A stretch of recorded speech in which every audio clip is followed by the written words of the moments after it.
Bonjour à tous. Aujourd'hui, on va faire la configuration du service DNS. DNS est l'un des services qui pose souvent beaucoup de problèmes. C'est un service très important. Tous les services qui vont venir après dépendent de ce service-là. C'est-à-dire, si on a un problème avec le service DNS, on a aussi des problèmes avec tous les autres services tels que Apache, Nginx, même la messagerie, même les partages aussi. Donc, pour bien faire la configuration du service DNS, on va suivre certaines étapes, lesquelles sont décrites ici. On va commencer pour vérifier le nom du serveur. Pour vérifier ou bien pour changer le nom du serveur, on va faire hostname. Cette commande permet de vérifier le nom du serveur. Dans mon cas, mon service s'appelle serveur. Mais si vous voulez changer le nom, vous pouvez faire bin /etc hostname. Et vous changez le nom ici. Une autre manière pour changer le nom du serveur, c'est de faire hostname, hostname, et vous mettez le nom. Et le nom sera aussi changé. Donc, dans mon cas, je vais conserver le nom serveur. Deuxièmement, je vais passer à la modification des fichiers host. Donc, je fais /etc/host. Ce fichier me permet de définir le domaine, c'est-à-dire, lorsqu'on va, par exemple, configurer les services web, Apache bien Nginx, ce fichier nous permet de voir les sites sur le navigateur. Donc, qu'est-ce qu'on fera ici? On met ici le nom du serveur. Après, on vient à la ligne et on met la TCP du serveur 192.168.10.1. Si je mets aussi le nom serveur, et si je mets serveur, le domaine. Dans mon cas, c'est Sénégal.sn. Troisièmement, je vais passer à la modification du fichier resolve. Donc, je reviens des fichiers et je fais resolve.com. Ce fichier permet de faire la résolution du domaine. Donc, ici, vous devez voir ici le domaine sénégal.sn et ici le TCP du serveur. Si vous ne l'avez pas, vous pouvez supprimer et écrire les paramètres de votre serveur. Dans mon cas, c'est bien fait. Donc, les domaines et le TCP du serveur. Sauvegarde des fichiers. Quatrièmement, je passe à la vérification et installation des paquets. Le paquet qui permet de faire la configuration du service DNS s'appelle bin9. Donc, pour vérifier si le paquet n'existe ou pas, on peut faire dpkg L pour lister tous les services. Si je tape cette commande-là, j'aurai tous les services qui sont dans mon serveur. J'aurai tous les services ici. Donc, pour filtrer maintenant un service, on fait pipe et on recherche avec la commande grep. Dans mon cas, je vais chercher le paquet bin9. Et j'ai ici bin9 installé, bin9 aussi installé, et aussi il faut encore une commande DNS outil. Vous avez ici aussi DNS outil. Ce sont les trois paquets qui vont me permettre de mieux configurer les services DNS. Donc, je vais passer à la configuration.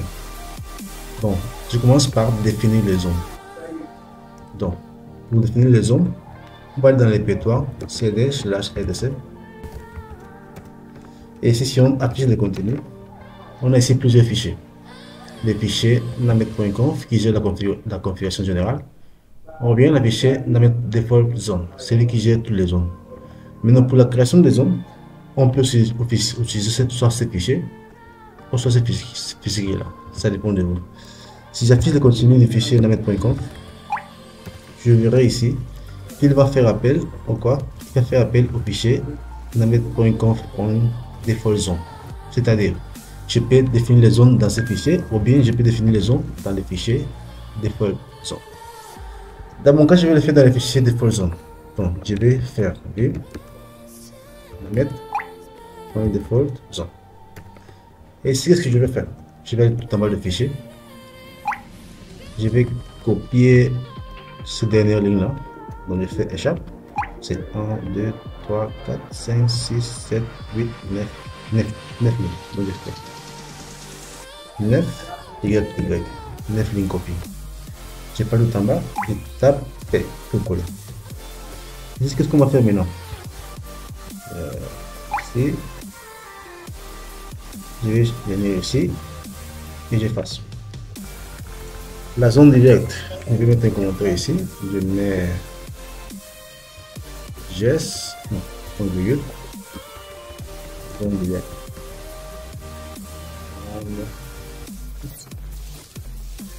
Zone directe.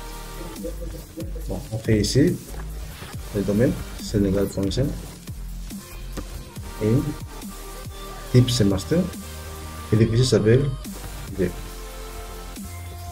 N'oubliez pas qu'on a fini toujours par point virgule. La zone inverse, ce sont les trois premiers octets inversés.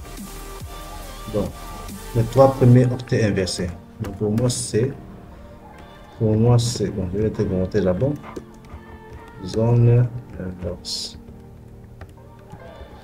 Mon adresse IP, c'est 192.508.10.1. Donc, je vais prendre les trois premiers octets, mais à l'inverse. Donc, je fais ici 10.168.192.in-de 6 à l'EDR.a. Type master et le fichier s'appelle inverse. Inverse. Donc, c'est la configuration du service. Ça, c'est la définition des zones. La zone inverse et la zone directe. Maintenant, il fallait créer les zones. Donc, on fait chaque, on arrive des fichiers. Ici, on va faire appel, on va utiliser ici un fichier. Donc, je vais utiliser le fichier DB local. Plutôt. Je fais 4 DB.local. J'ai tout ce qu'il faut faire, donc tout ce qu'il faut pour configurer la zone. Donc, j'ai fait 7 DB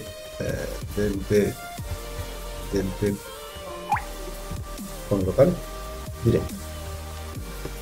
Maintenant, je peux ouvrir le fichier maintenant. Bim, direct. Et qu'est-ce qu'on fait? On va commencer par remplacer localhost par 0.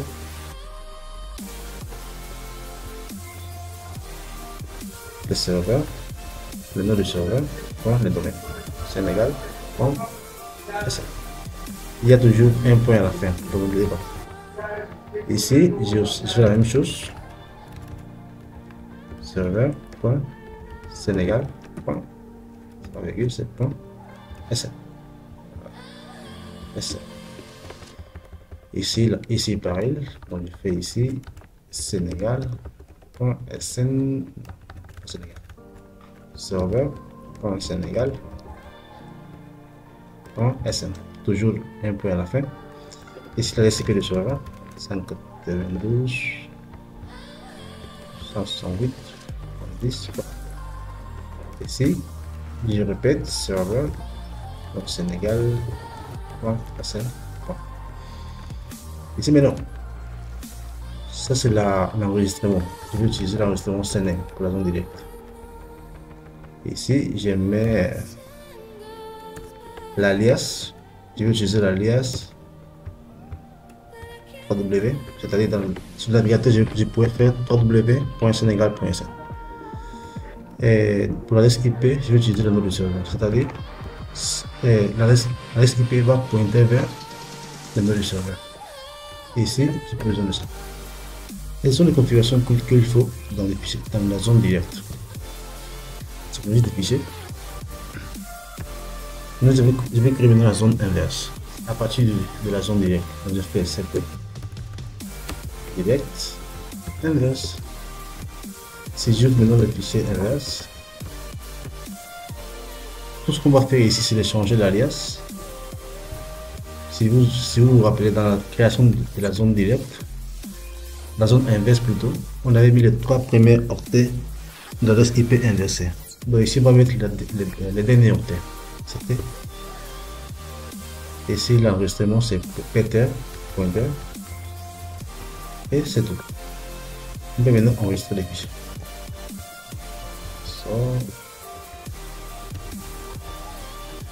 Maintenant, pour vérifier les configurations, ou bien pour vérifier les fichiers, on peut faire la mettre tiré de 6, check, config, cette zone, Et je tape le domaine Sénégal.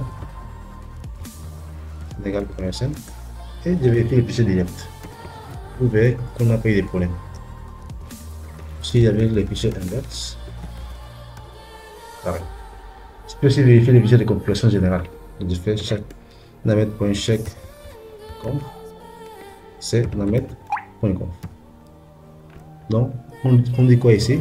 Qu'on a un petit problème dans les fichiers default à la ligne 30. Donc, on va vérifier les fichiers default. Donc, on fait bin namet.default. Si on met autre ligne, cette ligne, et on part à la ligne 30, on verra ici. On a ici un point virgule. Vous avez monté ici. Voilà. Ce sont les plugins qu'on a fait. Dans les commentaires de ces fichiers, on les met plutôt avec des // Ici aussi. // C'est bon. On enregistre les fichiers. On va vérifier encore les fichiers de configuration. Namet.conf, namet.conf. Ok? On n'a pas eu de problème. Après ça, maintenant, on peut démarrer le service DNS. En faisant système, ctl, restart, bin9. Et c'est redémarré. Si on vérifie le status,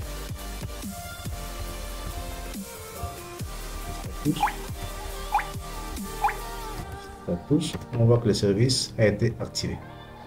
Maintenant, on va aussi activer le service au démarrage en faisant enable.